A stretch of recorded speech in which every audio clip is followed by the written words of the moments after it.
from the Civil War, and this is my revolver, and this is the barrel that the bullet comes out of, and the trigger's right here. And whenever you pull the trigger, the hammer, that's this thing right here, it starts out from the back, and then whenever you pull the trigger, it flies forward and makes a loud noise, and that's basically whenever the gun fires, and that's what makes the bullet go through the barrel and actually make the gun shoot.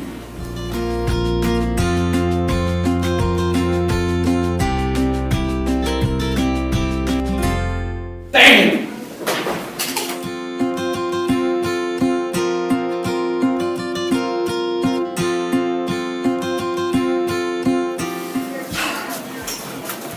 Ah, my foot! My foot! Ow.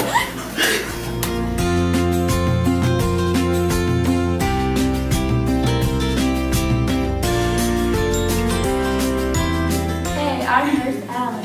I'm Shelby. And I'm the soldier. Our soldier had gangrene, and it happens when you get a really deep wound and it becomes infected. And when it gets so bad, you have to amputate it off. And it really hurt my foot because they cut it off.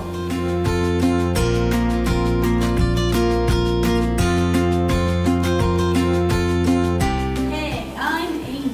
And I'm Barbara. I'm George Meade. And I'm going to interview Mr. Meade. So what did you do with your life? I fought with the distinction in the Second Seminole War and Mexican-American War during the American Civil War, and I served as a Union general, rising from the rank of command of a brigade to the Army of the Potomac. Really? Yeah. Please, tell us more. How'd you die? I died in Philadelphia while still on active duty from complications of my wound, combined with pneumonia on November 6, 1872, and was buried in Laurel Hill Cemetery.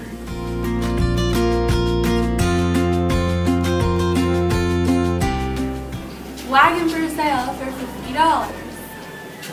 I'll take your wagon for $50. Sold!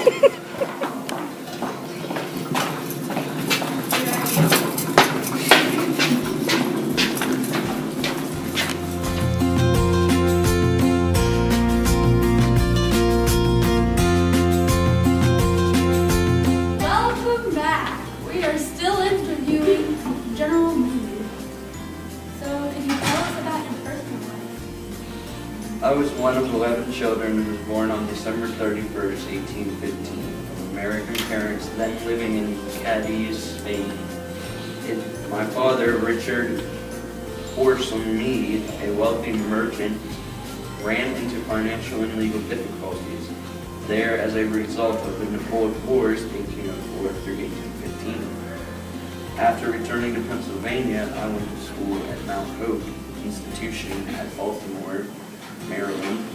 On September 1st, 1831, at the age of 16, I entered the U.S. Military Academy despite my lack of enthusiasm for the academy. I did well, graduating 4 years later, ranking 19th in a class of 56 members.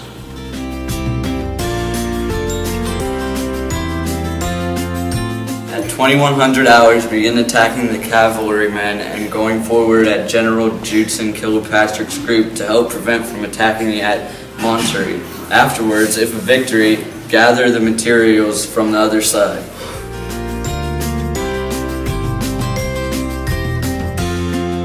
So, Allie, why was the Confederates retreating a significant event? Well, Shelby, because during the morning of the 4th, Meade had thought that General Lee had already retreated, so he invaded his land. But General Lee was still there.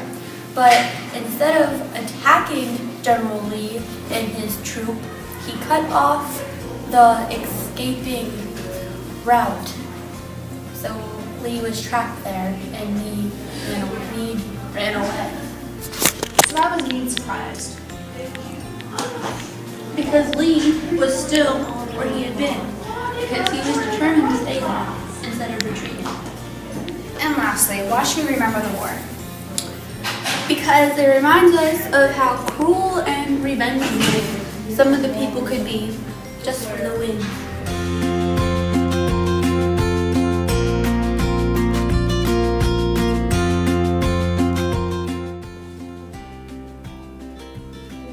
Spiteful, showing or caused by malice. Substance, becoming less intense, violent, or severe. Respite, a short period of rest or relief from something difficult or unpleasant. Cannonade, a period of continuous heavy gunfire.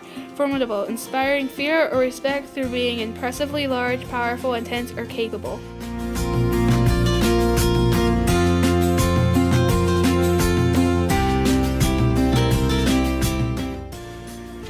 Failed at his battles in Gettysburg. He failed because he didn't manage his two political manipulators very well that he inherited from taking over Hooker's positions. They were winning during the battle until Daniel Stickens and Daniel Butterfield questioned George's commands on taking the defensive side of the battle and formed a group of people he was in charge of within George's infantry. This put the entire army at risk, causing them to retreat to Virginia because George's two political manipulators didn't follow George's orders. So in the end, George failed in his battle at Gettysburg and retreated back to Virginia.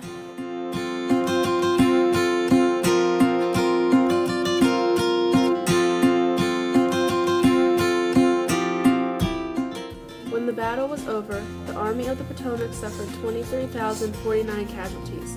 The Army of Northern Virginia suffered 28,000 casualties. With a total of 51,000 casualties, the Battle of Gettysburg is the bloodiest battle in American history.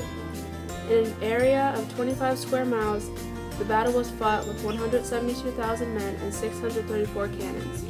569 tons of ammunition was expended, and 5,000 horses were killed.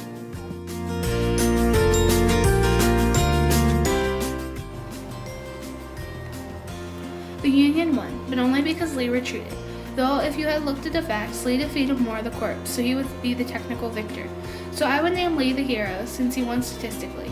He retreated since his manpower was so much less, plus they were running low on supplies.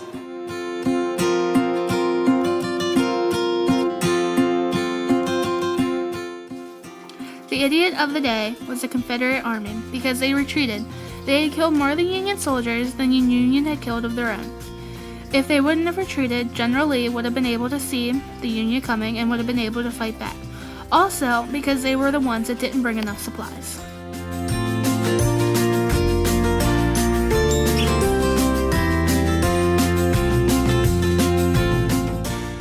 In great deeds something abides, on great fields something stays. Forms change and pass, bodies despair, but the spirits linger to consecrate ground for the vision place of souls. Colonial Joshua Lawrence Chamberlain.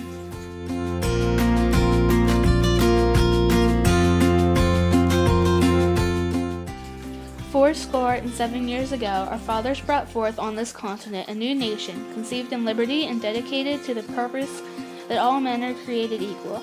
Now we are engaged in a great civil war, testing whether that nation or any nation so conceived and dedicated can long endure. We are meant on a great battlefield of that war. We have come to dedicate a portion of that field as a final resting place for those who here gave their lives that that nation might live. It is altogether fitting and proper that we should do this. The purpose of Abraham Lincoln's speech was to exalt liberty and honor for the people fighting for our nation who died there for the hope that there would still be a nation after the war. At the time, Lincoln was an unfavored man, so the media looked over his speech. This speech lasted only a few minutes. Though it was short, this speech became one of the most famous speeches of the time period.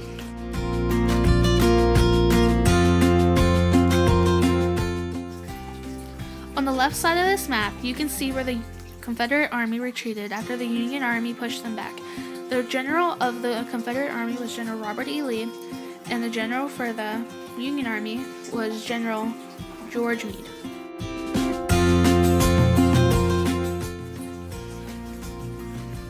This was important because it was a turning point of the Civil War. When Lee retreated, it became a hopeful battle for the Union.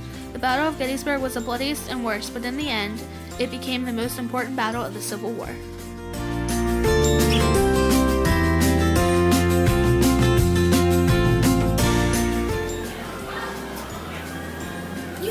supposed to say like 3, 2, 1 or something. I'm a soldier from the Civil War, and this is a revolver. Hey, my name is Allie. Hey, I'm Nurse Allie. And hey, I'm Amy. And I'm Barbara. And I'm George Meade. That was bad. At 21 hours, begin attacking the cavalry. 2100. Stop laughing. Hey, I'm Nurse Allie. I'm Shelby. And I'm the soldier. Our soldier here had gangrene, and that happens when you have a wound deep enough and we can't heal it and we just amputate you. Yeah, and it really hurt. That's the crabby. Yeah. We need to redo it again though, because you were like, ow. Ow. Okay. One more try. No laughing. No laughing. No laughing. I keep a straight face. Lay down. What I'm supposed to do is be like, ah. Yeah, pretty much. Now we're cutting his foot off today.